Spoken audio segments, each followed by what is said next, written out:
परमात्मा कहने लगे भाई मांस खाने का प्रावधान किसी सदग्रंथ में नहीं है। क्या बताया भगवान ने?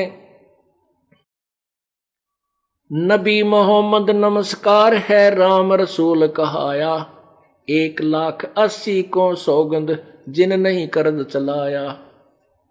देखो तुम हजरत मोहम्मद जी को अपना आदरणीय पूज्य मानते हो और उन्हीं की आड़ में तुम कह रहे हो कि वो भी मांस खाते थे, वो भी बकरीद मनाते थे। ये तुम्हारी बिल्कुल धारणा गलत है। तुम्हें ज्ञान नहीं है। तुम्हारे को लोक वेद के आधार पर स्वार्थी लोगों ने, अज्ञानियों ने सेट कर रखा है, आधारित किया हुआ है। नबी मोहम्मद नमस्कार है, ये तो आदरणीय महापुरुष थे और वो भगवान के संदेश वाहक थे, रसूल थे। नबी मोहम्मद नमस्कार है राम रसूल कहाया, 1,80,000 अनुयायी थे हुए थे उस समय, मुसलमान बने थे हजरत मोहम्मद जी के। उन 1,80,000 को सौगंध जिन नहीं कर चलाया। उन्होंने तुम्हारी तरह कोई भी हिंसा नहीं की। मुसलमान धर्म में जू मारना या डेरे हो जाकर ये मारना भी निषेध है, ब्याज लेना भी निषेध है। तो क्या वो बकरे काटने की सलाह वो महापुरुष दे सकते हैं? कभी भी नहीं। वो तो और कहानी बनी थी कि हजरत मोहम्मद जी को परमात्मा मिले थे कबीर जी। उससे पहले उनको वो जबरील नाम के देवता ऊपर ले गए थे और वहां उसने बाबा आदम मिले और जो अब्राहिम मिले, ईसा जी मिले, मूसा जी, उनके पहले जो नबी हुए हैं संदेश वाहक, वो सारे मिले, आदम भी मिला। और वहां से भगवान का आकाशवाणी से वो 5 नमाज लेकर के आए थे। उसके बाद परमात्मा गए थे कि भाई ये रास्ता ठीक नहीं है, आप मेरी शरण में आ जाओ। परमात्मा हजरत मोहम्मद जी की आत्मा को सतलोक लेकर गए थे। वापस जब छोड़ा तो अपने, क्योंकि उस समय तक हजरत मोहम्मद जी के कई शिष्य हो गए थे हजारों की संख्या में, वह प्रभुता ना छूटी।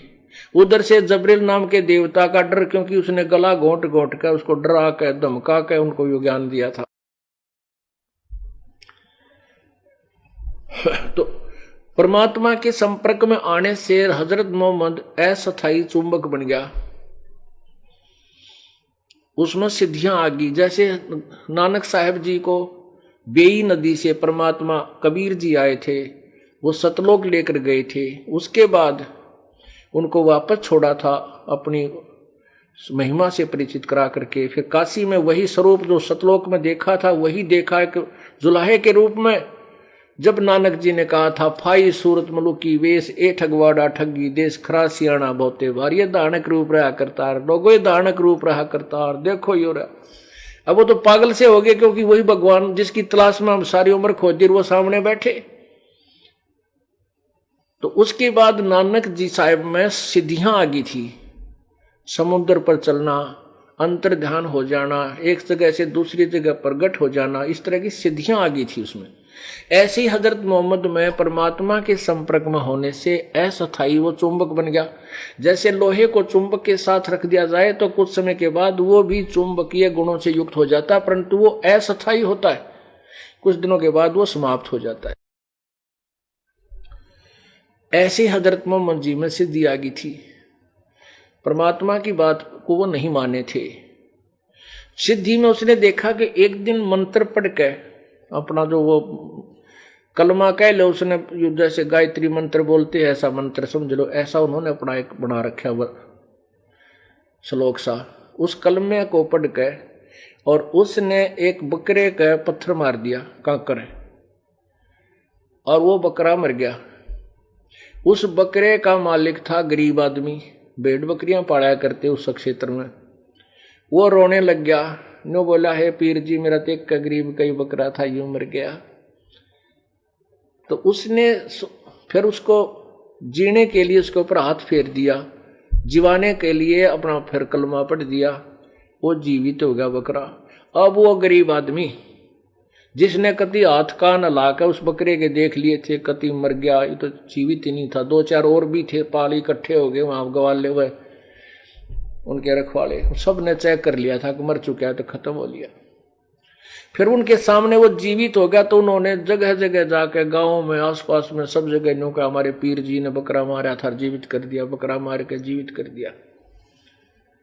अविरोधी बहुत थे उनके उस समय, क्योंकि उस समय ईसाई धर्म का भी पतन हो चुका था, बहुत ज्यादा लोग ऐसे ही पूजाओं पर लगे थे। इब्राहिम नाम के एक महापुरुष हुए हैं मुसलमान, उस ईसाई धर्म में ही आगे चल के उन्होंने मूर्ति पूजा फिर करने लगे थे। ईसा जी के बाद भी उन्होंने मूर्ति पूजा को बिल्कुल बंद करवा दिया था। उसके बाद फिर भी वो वही पूजाओं पर शुरुआत हो गई थी। हजरत मोहम्मद जी ने उनको बंद करवाया था, लेकिन बहुत विरोधी बहुत हो गए थे। वो लोग कहने लगे भाई हमारे सामने जब माना हम उसको जो जीवित कर दे, हमारे सामने मार के जीवित कराए। सब लोग इकट्ठे हो गए, भाई नहीं तो ये कर देंगे वो कर देंगे, अब देखेंगे। तो लोग कहने लगे इस गाय को मार के जीवित कर दे। अब मोहम्मद साहब को तो पूरा यकीन हो गया था कि तेरी शब्द में पूरी शक्ति है, मार भी दूंगा जीवित कर दूंगा, क्योंकि वो बकरे की ट्राई ले चुके थे। कुछ दिनों के बाद एक गाय लाकर खड़ी कर दी, बहुत से लोग इकट्ठे हो गए। हजरत मोहम्मद जी ने अपने वचन से गाय को मार दिया, लेकिन जीवित नहीं कर सका। वो डिस्चार्ज होगी बैटरी, वो अस्थायी चुंबक खत्म हो गया। तब कहते हैं तब हम मोहम्मद याद कियो रे, शब्द स्वरूपी हम बेग गयो रे, मुई गऊ हम बेग जवाई, जब मोहम्मद का निश्चय आई, तुम कबीर अल्लाह दरवेशा, जब मोहम्मद का गया अंदेशा।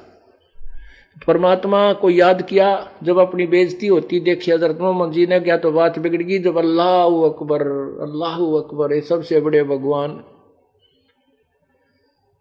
मेरी रक्षा करो, मेरी इज्जत का मेहर करो। तो उसी समय परमात्मा शब्द रूप में केवल हजरत मोहम्मद को दिखाई दे रहे हैं, अन्य को नहीं। परमात्मा ने जाके एक थपकी मारी, गाय जीवित होगी। लोग समझ रहे थे कि हजरत मोहम्मद जो दुआएं कर रहा है इसी से जीवित हो गई है। कहते हैं परमात्मा अपनी महिमा का भूखा नहीं है, अपनी प्यारी आत्मा को महिमा देकर कि भगवान में आस्था बनी रहेगी इन लोगों की, ये नास्तिक ना हो जाएं। काल चाहता है ये नास्तिक हो जाएं, गलत साधना करें, कुछ दिनों में इनको लाभ हो नहीं, फिर ये सब डाकू लुटेरे चोर ठग दारू दप्पा पीने लग जाएं और ये अपनी भक्ति को दूर हो जाएं। परमात्मा चाहता है कि जब तक ये तत्व ज्ञान प्रचार करने का समय आए तब तक ये आस्तिक बने रहें।